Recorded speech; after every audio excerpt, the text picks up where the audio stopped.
عمران خان صاحب نے بڑا واضح طور پہ کہا کہ ہم نے کسی سیاسی جماعت سے بات نہیں کرنی جس نے ہمارا مینڈیٹ چوری کیا ہے. تو ایک تو یہ بات کلیئر ہو گئی. دوسرا مختلف کیونکہ خان صاحب اس وقت پابند سلاسل ہے اتنے عرصے سے، اس لیے وہ ان سے جو بات چیت ہوتی ہے اس کو باہر آگے کچھ کا کچھ بعض اوقات بتا دیا جاتا ہے جو کہ در حقیقت کے قریب نہیں ہوتا. تو اس لیے ایون اسٹیبلشمنٹ کے ساتھ بھی بات چیت کی کوئی ایسی پرمیشن انہوں نے نہیں دی ہے، کیونکہ اصولی طور پر ہم سمجھتے ہیں ان کا بھی اب یہی موقف ہے کہ فوج اسٹیبلشمنٹ کا کوئی کام نہیں ہے پاکستان کی سیاست میں، اس لیے سیاسی مذاکرات کرنے کا ان کو آئینی طور پر کوئی اختیار حاصل نہیں ہے. تو میرے نزدیک تو اس وقت کوئی مذاکرات والی بات نہیں ہے. ہاں البتہ ان پارٹیوں سے بات چل رہی ہے جو پارٹیاں ہمارا موقف رکھتی ہیں اور جن پارٹی کا خیال ہے کہ اس الیکشن میں بہت بڑی دھاندلی ہوئی ہے، اس لیے ان کے ساتھ بات چیت چل رہی ہے بشمول UIF کے اور بھی دوسری جماعتیں ان کے ساتھ مذاکرات کر سکتے ہیں، لیکن ان تین پارٹیز کے ساتھ مذاکرات کا کوئی ابھی تک ارادہ نہیں. یعنی اسٹیبلشمنٹ کے ساتھ بھی نہیں ابھی تک تو کوئی. اچھا، تو اگر نہیں مذاکرات تو پھر بات آگے کیسے بڑھے گی؟ اگر وہ نہیں مانتے اور وہ اپنی حکومت چلاتے رہتے ہیں اور حکومت چلتی رہتی ہے یا ان کا نظام چلتا رہتا ہے اسٹیبلشمنٹ کا، تو پھر آپ کے سامنے کیا راستہ ہے؟ دھرنا، مظاہرے، پروٹیسٹ، کیا راستہ اختیار کریں گے؟ دیکھیے یہی مظاہرے کرنا یا پروٹیسٹ کرنا تو ہمارا آئینی حق ہے نا ہر پارٹی کا، کیونکہ جتنی بڑی دھاندلی اس الیکشن میں ہوئی ہے وہ پاکستان کی تاریخ میں نہیں کبھی ہوئی تھی. لہٰذا ہم کیسے ایکسیپٹ کر لیں مینڈیٹ، وہ جو مینڈیٹ ایکچولی دیا ہی نہیں گیا.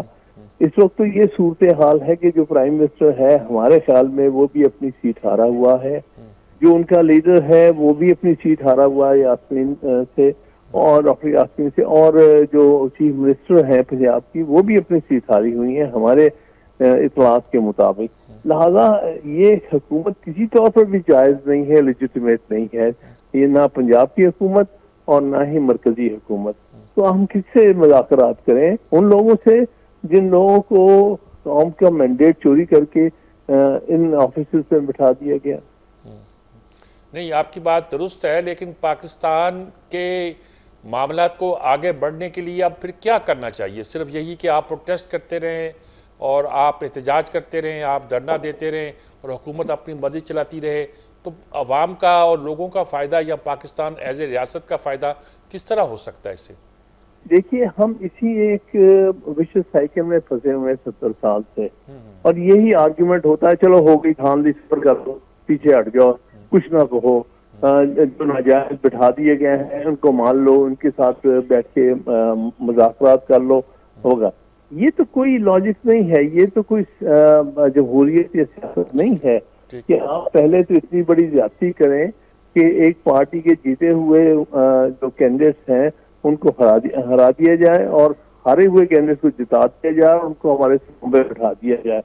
ایک دفعہ تو اس ملک میں کہیں پر واضح طور پر کسی اصول کے اوپر معاملات طے ہونے چاہیے کہ الیکشن فری اینڈ فیئر ہوں گے، تب اسی کے نتیجے میں جو حکومتیں وہ بدلنی چاہیے. اچھا دیکھ، کچھ لوگ تو آپ کی پارٹی پہ الزام لگاتے ہیں کہ آپ مذاکرات کے قائل ہی نہیں ہیں. ماضی کا بھی یہی ریکارڈ ہے کہ جب اسمبلی میں کہا گیا، آپ برسر اقتدار تھے، اسمبلی میں کہا گیا کہ بات چیت کریں تو آپ نے کہا چوروں چنگوں سے بات نہیں ہو سکتی. آپ کی پارٹی چیف نے، میرا مطلب ہے، یہ بات کہی. تو ایسی صورت میں یہاں یہ کہا جاتا رہا کہ بات کریں گے تو اشارہ کیا جاتا تھا، امپائر کی انگلی وغیرہ. تو یہ ساری باتیں تو ان کانسٹیٹیوشنل بھی ہے اور نان ڈیموکریٹک بھی ہیں. تو ایسی صورت میں ایک جمہوری پارٹی کے طور پر آپ کا کردار کیسے ہو سکتا ہے، آگے بڑھ سکتا ہے؟ دیکھیے بات کی میں تو آج کے کانٹیکسٹ میں بات کر رہا ہوں. ٹھیک ہے، جو پہلے جو کچھ ہوا ہے اس کی تو ہم سزا بھگت رہے ہیں. وہ صحیح ہے یہ بات کہ جو اسٹیبلشمنٹ کے ساتھ جب ہم ایک پیج پر آئے تھے تو اس وقت یہ باتیں جو آپ فرما رہے ہیں یہی کچھ کی گئی تھیں، جو کہ ہم سمجھتے ہیں تاریخی طور پر ایک بہت بڑی غلطی تھی. آج اس کا نتیجہ بھگت رہے ہیں نا. آج ہمیں